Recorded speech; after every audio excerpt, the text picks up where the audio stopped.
Now and then there's an episode of settler violence in the West Bank that's so grotesque that it kind of breaks through a little bit in American media. I mean, settler violence, again, especially under this government, especially since October 7th, is so pervasive that generally it's just kind of noise.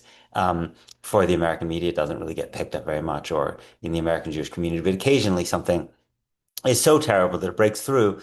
And it's interesting to watch the way that Israel's defenders in the United States tend to respond to this. Generally, you find that there's a kind of condemnation of settler violence, and people say, this is really terrible. And this is not, this is not who Israel is. This is not who Israel should be, that kind of thing. It's a little bit similar sometimes to the way those same people talk about Itamar Ben-Gvir. When they have to talk about Itamar Ben-Gvir, they'll say, Itamar Ben-Gvir is an extremist. He's a radical. He's not a good guy. He's not like those other mainstream Israeli politicians. I want to suggest that there's something fundamentally incoherent about this response. That just as Itamar Ben-Gvir can't be disassociated from Israeli politics as a whole, given that his rise was facilitated by Benjamin Netanyahu, who needed to help broker the deal with him and the other national religious parties in order to bring him into the government to create a coalition. So he's not a rogue actor. He's actually a very critical ally, someone who's been very critical to Benjamin Netanyahu's continuing in power. Settler violence is also not a rogue activity. It's not something that happens separate from the Israeli state or the Israeli mainstream. And I want to quote from a report that B'Tselem, the Israeli human rights organization, did, which was called Settler Violence Equals State Violence. And they write, the state takes over land openly. They're talking about Israeli state taking over land in the West Bank from Palestinian land. They're saying the state takes over land openly using official methods sanctioned by legal advisors and judges, while the settlers, who are also interested in taking over land to further their agenda, initiate violence against Palestinians for their own reasons. Yet in truth, there is only one track. Settler violence against Palestinians is part of the strategy employed by Israel's apartheid regime, which seeks to take over more and more West Bank land. The state fully supports and assists these acts of violence, and its agents sometimes participate in them directly. As such, settler violence is a form of government policy aided and abetted by official state authorities with their active participation.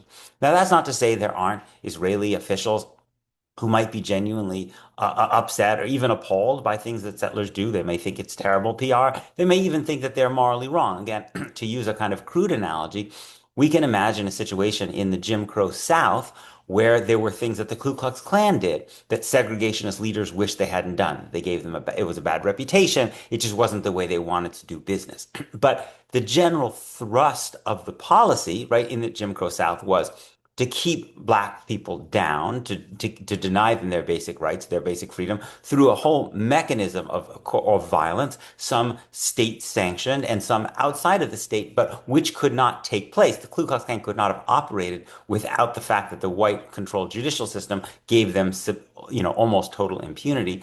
Similarly, settlers can only do what they do. The settlements require government support to exist in the first place, and the settlers could not continue to act this way against Palestinians without the base large-scale impunity that they exist in a political system in which the people who are there victimizing don't have citizenship, don't have the right to vote, are not truly represented by the state, and therefore can't take meaningful legal action against them except in the rarest of circumstances. So the people, the Israel's defenders who say this settler violence is terrible, I'm opposed to it, they may genuinely think it's terrible. They may genuinely think they are opposed to it, but they're not really opposed to it unless they're willing to do something that would make it stop. And the thing that would make it stop would be to change U.S. policy towards Israel, right? It wouldn't be the only thing that would make it stop would be if there were severe consequences for the Israeli government for allowing it to continue, right? And so the question I think one should ask any defender of Israel, whether it's a Jewish official or a politician or a kind of someone in the media who says I'm against settler violence, is would you be willing to condition American military aid, all of it or even some of American military aid, on Israel stopping this settler violence? would you be willing to support a process in international legal institutions to punish Israel for allowing the settler violence that terrorizes Palestinians?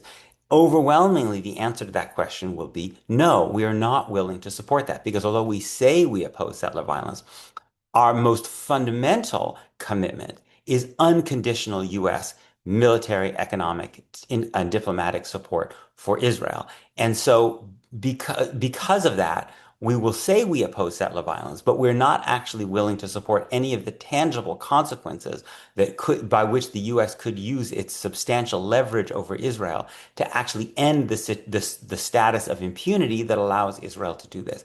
And that's why I think the claim by supporters of Israel in the United States that they oppose settler violence is fundamentally hollow. Again, they may believe they oppose settler violence, but there's often a difference between what people believe and what their actions actually do. Right? We can tell what people's truest belief systems are by the actions they pursue. Right? And if the actions you pursue is unconditional U.S. support for Israel, period, then you're not actually opposed to settler violence because you don't want your government, the United States government, to do the things that might actually stop settler violence.